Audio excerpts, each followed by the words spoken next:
আপনারা এই মুহূর্তে দেখছেন খাস খবর বাংলা ওয়ান। আমি হানিফ। আবার কিন্তু সেই রঘুনাথপুর থানা অন্তর্গত বাঁকুড়া রোডে চিনপিনা রেলগেট পার করে যে জঙ্গল পড়ছে, প্লাস জঙ্গল, সেই জঙ্গলে কিন্তু আবার সেই বিধ্বংসী আগুন দেখতেই পাচ্ছেন। সেই আগুনের শিখা কী হারে রয়েছে। আর জঙ্গল অল্প নয়, অনেকটি জঙ্গল, সবাই জানেন, কারণ ওই রাস্তা দিয়ে আপনার মহতটি, বিলতরা, বেরো বিভিন্ন জায়গায় যাওয়ার রাস্তা, সেই জঙ্গলে কিন্তু দাও দাও করে আগুন জ্বলছে। হয়তো এই রাস্তা দিয়ে অনেকেই পার হয়ে গেছেন, নজর পড়েনি বা নিজের দায়িত্ব নেয়নি, কাউকে ফোন করারও মনে করেনি। কিন্তু ওই পথ দিয়ে যাচ্ছিল রঘুনাথপুর থানার সিভিক এক ভলান্টিয়ার শেখর গুপ্ত। সে কিন্তু নিজের দায়িত্ব নিয়ে সেই স্থানে দাঁড়িয়ে আমাকে ফোন করে যে দাদা, এই জঙ্গলে আগুন লেগেছে, আগুনের কিন্তু গতিবেগ আস্তে আস্তে বাড়ছে, যদি দমকল বাহিনীকে যদি বলা হয়। আমি সাথে সাথে দমকল বাহিনীদেরকে ফোন করা হয়েছে, তারা কিন্তু তড়িঘড়ি মানে খবর পাওয়া মাত্রই তারা ঘটনাস্থলে কিন্তু পৌঁছেছে। দেখতেই পাচ্ছেন সেই রাস্তা, বাঁকুড়া রোড রাস্তা, সেই রাস্তার মধ্যে কীভাবে আগুন জ্বলছে। মনে হচ্ছে না যে গাছটাকে আপনার কথা বলছে যে আমাকে বাঁচাও, আমাকে বাঁচাও। আমরা কিন্তু চোখের সামনে দেখতে থাকছি, কিন্তু বাঁচাবার উপায় কিন্তু নেই।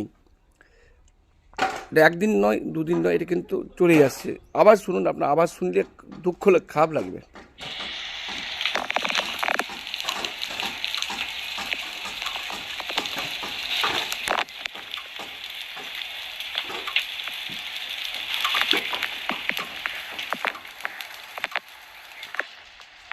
বুঝতে পারছেন? আওয়াজ আওয়াজ শুনতেই খারাপ লাগছে।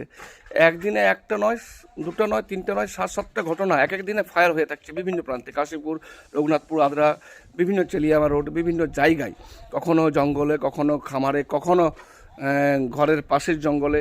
কিন্তু বুঝছে না যে এই আগুনের কারণে কত কত জীবজন্তু, সেই জঙ্গলে থাকা পাখিরা, বাঁদর, সমস্ত অসহায় পড়েছে। অনেকে তো ওই আগুনের দাপটে মারাও যাচ্ছে। এ নিয়ে কিন্তু বারবার আমরা কিন্তু সতর্কবার্তা আমরা বারবার মেসেজ করছি, বারবার বলছি, কিন্তু কোনো কাজ হচ্ছে না। মনে হচ্ছে যে পুরুলিয়া জেলা জুড়ে একটা আগুনের উৎসব তৈরি হয়েছে। একটা দুটা নয়, তিনটা নয়, 7-7টা 8টা করে আগুন জ্বলতে থাকছে। এবং যারা ফায়ার ব্রিগেড, যারা কর্মী রয়েছেন, যারা স্টাফ রয়েছেন, যারা মানে কাজ করছেন দমকল বিভাগের, তারাও কিন্তু মানুষ। আমরা সামান্য রোদে দাঁড়াতে পারছি না, তারা কিন্তু সেই আগুনের দাও দাও করে যে আগুন জ্বলছে, সেই আগুনে কিন্তু তারা যুদ্ধ করছে। জলের সাহায্য নিয়ে তারা যুদ্ধ করছে সেই আগুনকে নেভাবার জন্য। গলা একদম শুকিয়ে যায়, এমন এমন জায়গায় তাদের ফায়ার হয় যেখানে জল পর্যন্ত পাওয়া যায় না।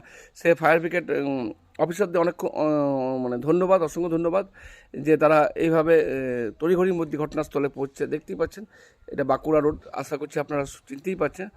একদম বাঁকুড়া রোডের ওপর যে আগুনটা শিখা দেখছেন, এটা আমি অনেকক্ষণ আগের ছবি দেখাচ্ছি। তারপর অনেকটাই গতিবেগ বেড়ে যায়। রঘুনাথপুর থানার যে সিভিক ভলান্টিয়ার ছিল শেখর কিন্তু আমাকে 10 মিনিট পর পর তার ফিডব্যাক কিন্তু দিয়ে যাচ্ছে। ওই চেষ্টা করছে আগুন নেভাবার, কিন্তু যে জঙ্গলে লেগেছে সেই জঙ্গলে নেভাবার উপায় কিন্তু নেই। অনেকজন থাকলে হয়তো যেটা একটা ওই গাছের পালা দিয়ে নিভানো হয়, সেটা কিন্তু সম্ভব হয়নি। সেখানে ঘটনাস্থলে কিন্তু দমকলের টিম পৌঁছে গেছে। সেই দমকলের টিম কিন্তু ইতিমধ্যেই জঙ্গলের ফায়ার যে লেগেছে, সেই ফায়ার কিন্তু নেভাবার চেষ্টা চালিয়ে যাচ্ছেন। এই গরমে টিকায় দায়ী হয়েছে, সেই গরমে কিন্তু তারা আগুনের সাথে যুদ্ধ করছেন। হয়তো অনেকে রাস্তার ধারায় যাচ্ছিলেন বা অনেক কিছু জঙ্গলের মধ্যে অনেকে আশ্রয় নেন। হয়তো আপনি এক টুকরা বিড়ি বা সিগারেট খাচ্ছেন, হয়তো ফেলে দিচ্ছেন, ভাবছেন যে এই টুকরার আগুনে কী হবে। সেই আগুন কিন্তু ভয়ঙ্কর আকৃতি নিচ্ছে।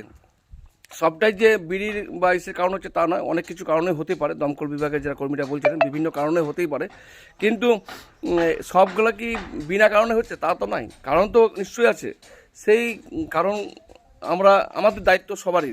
আমরা কিন্তু এই ধরনের যারা ইচ্ছাকৃতভাবে যারা আগুন লাগাচ্ছে বা করছে, তাদেরকে অবশ্যই চিহ্নিত করুন এবং প্রশাসনের তাদেরকে তাদেরকে চিহ্নিত করে তাদেরকে হাতে দিয়ে দিন, তাদের কড়া ব্যবস্থা নেওয়া হোক।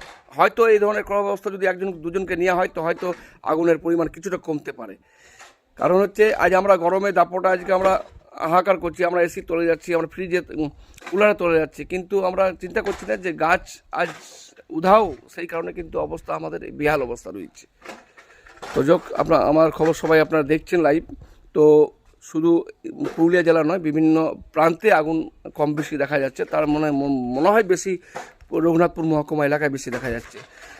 এই ধরনের যারা ছোটো ছোটো এনজিও রয়েছেন, ছোটো ছোটো ক্লাব রয়েছেন এবং যারা সমাজসেবক যারা রয়েছেন, তাদেরকে বলবো তারা বিভিন্ন জায়গায় একটা ছোটো ছোটো একটা বার্তা দিন এবং গ্রামে গ্রামে প্রচার করুন যে আগুন যাতে না লাগানো হয়। আগুন লাগলে কি করা উচিত সেই ধরনের একটা বার্তা দিলে হয়তো আগুনের দাপট কিছুটা কমবে, কিছুটা হয়তো আমাদের গাছ বেঁচে যাবে, হয়তো আমরা সেই গরম থেকে রক্ষা পাবো।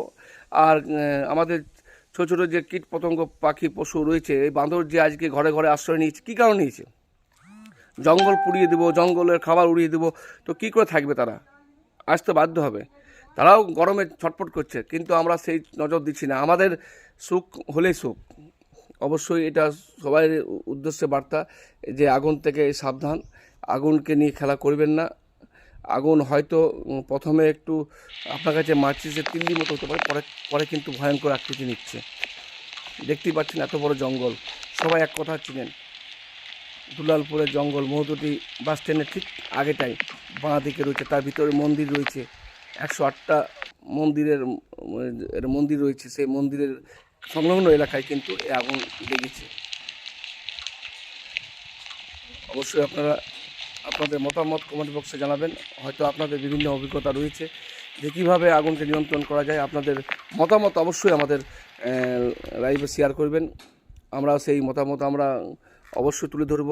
হয়তো আপনাদের বিভিন্ন বিষয়ে মানুষ রয়েছেন, বিভিন্ন আপনাদের অভিজ্ঞতা রয়েছে, সেই অভিজ্ঞতা আপনাদের শেয়ার করুন এবং আগুন থেকে দূরে রাখুন।